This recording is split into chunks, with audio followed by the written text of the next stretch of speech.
Magandang buhay sa inyong mga kamanwa. Kung bago ka pa lang dito sa channel ko, please palike at mag-subscribe ka na din po. Huwag nyo din po kalimutang pindutin ang notification bell para palagi po kayong updated sa higit pang nilalamang tulad nito. Maraming salamat po, God bless. Nakatayo si Don at Varmint habang nakatingin sa isa't isa. Nagsalita si Don na ipagpatuloy na nila ang kanilang laro. Si Chief Bang at ang kanyang kasama ay napasigaw muli sa takot at mabilis silang tumakas na humihingi ng tulong na iligtas silang dalawa sa lugar na iyon. Ang Varmint ay nagtataka kung sino ang tunay na zombie sa kanilang dalawa. Si Zombie at ang sundalo ay nanunood sa kanila. Hindi niya inaasahan na magiging ganoon kalakas si Don pagkatapos ng genetic mutation, ngunit lahat ng buto nito ay nabasag at lahat ng kalamnan ay napunit. Bagamat maaari niyang gamitin ang genetic recombination, ang sakit ng pagiging dismember ay sobrang sakit. Nagsalita ang zombie na dahil hindi siya sumunod sa kanyang mga utos at hindi nanatili sa bahay, didisiplinahin niya ang maliit na Varmint. Hinarap ni Don ang maliit na Varmint at sinuntok niya ang mukha nito. Sinipa siya at pinalo ng armas niya, nabugbog niya ang maliit na Varmint. Nakadapa siya sa lupa, hindi siya tumigil sa pang-aapi sa maliit na Varmint. Ikinalulugod niyang itigil ang pananakit sa kanya at idineklara niyang sumusuko na siya. Aalis siya at babalik siya kaagad sa kanyang tahanan. Pinapanood sila nila zombie at mga siyentipiko. Napatigil sa pag-atake ang pulang buhok. Hindi niya alam na kalokohan lang ito ni Varmint. Palihim na inaatake siya ni Varmint at hindi siya makagalaw. Gulat na gulat sila sa nangyari. Tinanong ni Zombie kung bakit niya pinabayaan ang kanyang depensa at ipinahayag niya sa kanya na kapag napahinga niya ang kanyang pagbabantay, ang mga bagay ay babalik sa kanilang orihinal na estado. Nasasaktan siya at sinagot niya na hindi niya alam iyon. Ipinahayag sa kanya ng maliit na Varmint na lumalabas na uminom siya ng ilang mga stimulant ngunit ang mga epekto nito ay nawala. Pinag-iingat siya sa susunod na buhay. Tinanong niya din kung anong klaseng zombie siya habang tinatawanan siya, nipatikip na lang ng mukha si Zombie. Saka siya nagpatuloy sa pagtawa. Humihingi ng tulong ang dalawang pinuno na sumisigaw ng mommy at sinabing ayaw pa nilang mamatay. Napatigil sa pagtawa ang scientist nang makita niyang dumating ang isa pa. Sinusubukang iligtas sila ni Zombie. Ang scientist ay hindi nag-aalala dahil alam niya ang kanyang tauhan na zombie ay kakilakilabot ang lakas na walang katulad, at siya ay nag-cheer pa kay Varmint. Ang isang maliit na Varmint ay nakatingin sa zombie, at tinanong ni Zombie kung naaalala niya pa ba siya, habang ang tatlo ay takot na takot kay Varmint na iniisip nila na katapusan na nila. Ang siyentipiko ay nagtaka dahil ang Varmint ay huminto sa paggalaw. Sinabi sa kanya ni Zombie na sinabihan niya itong manatili sa bahay at humihingi ito ng paliwanag sa kanya. Naalala ni Varmint ang huling paghaharap nila ni Zombie. Noong nakaraan, tinawag niya itong mahina, napatanong si Don kung anong nayayari kay Varmint. Sinabi sa kanya ni Bang na hindi niya alam pero parang umihi siya sa pantalon. Sa takot ay napaihi si Varmint. Tinanong ng scientist kung ano ang kanyang ginagawa at ipinahayag niya sa kanya na atakihin siya. Nakatayo si Zombie at hindi nagsasalita si Varmint. Sumagi sa isip niya ang nangyari noong nakaraan. Tinanong niya kung ano ang ginagawa niya at kung bakit siya natatakot kay Zombie. Hindi alam ng batang scientist na may naaalala si Varmint nang dahil mayroon siyang walang kamatayang katawan.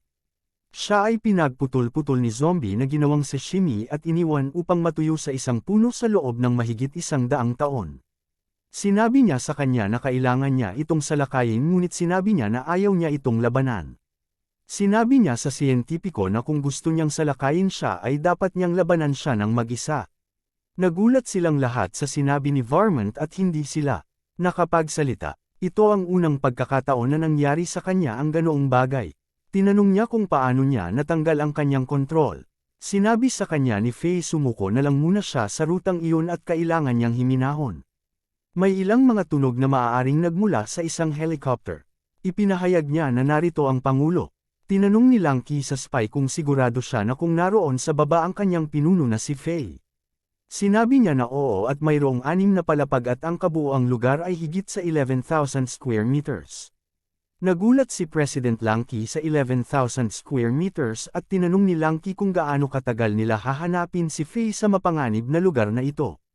Ang isa ay nakatayo habang hawak ang kanyang espada at ipinahayag niya na ang mga problema ay maaaring malutas gamit ang lakas. Sinusubukan ni Pangulong Langki na pigilan siya, ngunit nagpatuloy pa din siya. Napasigaw ang si Langki dahil sa pagiging walang ingat, inatake niya ang lugar na naging sanhi ng pagsabog. Nagkaroon ng pagsabog ang lungsod at nagsalita siya na hindi ba ito mas mabilis kaysa sumakay ng elevator.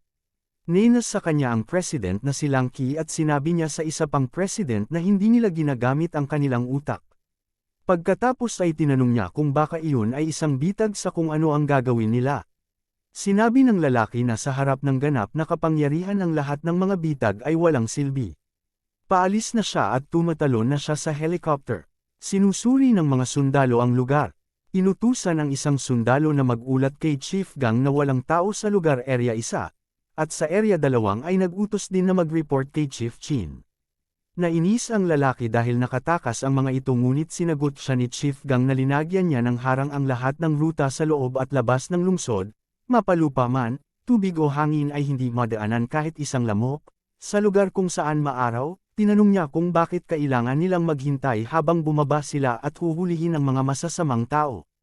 Nagsalita siya na dahil kung magkatrabaho sila ay hindi sila matatalo ni numan. Sinubukan niyang pigilan si President Langki na mayrita.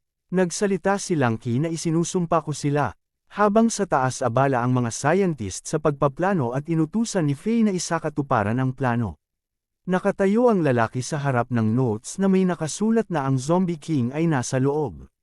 Nagtataka siya tungkol doon. Nakuha niya ang notes, binasa niya ang notes at may Zombie King sa loob. Ito ay lubhang mapanganib. Iniisip niya ang huling pangungusap, buksan ito kung lalaki ka. Inutusan niya ang sundalo na pasabugan ito para sa kanya. Nandito sila para manghuli ng mga tao. Hindi na kailangang kumuha ng anumang iba pang mga panganib. Hindi pa raw fall ito, pero inutusan ni Faye na isakatuparan ang pangalawang plano. Pinindot ni Faye ang red button. Tumunog ang alarm at sumabog ito, nagulat silang lahat at nakatayong pinagmasdan ito ni Chief Chin. Ito ang tinatawag naming bitag. Sinabi niya na ang laboratorio ay binuksan. Si Faye ay tumatawa nang ipahayag niya na oras na para salubungin ang bukang liwayway ng isang bagong dakilang species. Iniutos niya ang pagtapos sa lahat ng buhay ng tao kasama ang kanyang sarili. Sila ay nanunood kung ano ang mangyayari pagkatapos ng pagsabog. Nagulat sila at tinanong niya kung yan na ba ang Zombie King. Nakita nila ang sanggol na zombie. Sinabihan niya ang kanyang kasama na mag-ingat. Hindi naman magiging problema kung sa simula pa lang ay mag-iingat sila sa kalaban. Naisip niya na di problema kapag mukha siya mahina at harmless na parang bata, at sinabi sa kanya ni Chief Gang na huwag maliitin ang baby zombie. Umatake siya sa zombie na tinatawag niyang Steel Blade Cleave, at biglang napunta sa kanyang ulo ang baby zombie. Si Chief Gang ay sumigaw na ang lahat ng miyembro ay dapat agad na umatras. Ang mga sundalo ay mabilis na tumakbo habang ang isang lalaki ay umaatake sa sanggol na zombie. Nahati ang baby zombie sa gitna at naging dalawa baby zombie ito. Hindi nila alam kung ano ang gagawin para matalo nila ito, at ang dalawang baby zombie ay bumalik sa pagiging isa. Kung nagustuhan niyo po ang video na ito, please palike at subscribe at i-click niyo na din po ang notifications bell para palagi po kayong updated sa mga bago nating videos. Maraming salamat po.